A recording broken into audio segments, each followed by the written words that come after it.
All right, Wyatt getting set to go up against Abbotsford here tonight. But before we dive into that, let's just talk about the holiday break for you. How nice was it to get away from the rink for a little bit and see some family? Yeah, it was awesome, and family's the biggest part. I've it's been a while since I've spent Christmas Day at home, so my mom, I'm sure, was very appreciative of that, and it was a fun time, good break, but it's also good to be back. How nice is that too, just to be able to decompress from hockey for a little while too? I mean, the first half of that season was so busy. It gets even busier here in January, February. But just to have some time to decompress, sort of take your mind off hockey, spend some time with your loved ones. What's that like for you guys? Yeah, it's super important, and it's super important for mental health, and it's a grind, and I've come to learn that early on, and a lot of travel, a lot of games.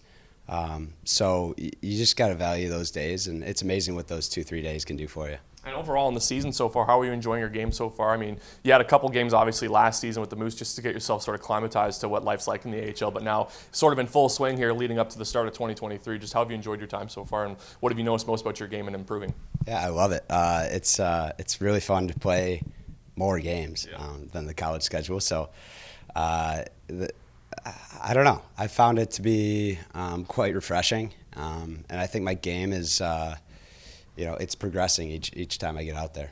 And going up against Abbotsford tonight, what do you remember against, I guess, the last time you played them? Obviously, the first game, not the way you guys really wanted it to go, but what can you sort of improve on and make differently, I guess, in this first game to not have that result you had in that first game against Abbotsford? Well, I think it's just staying true to our identity and, playing the way we know. So that first night is kind of a wash for us because, we didn't stick to what we know. We didn't establish a forecheck.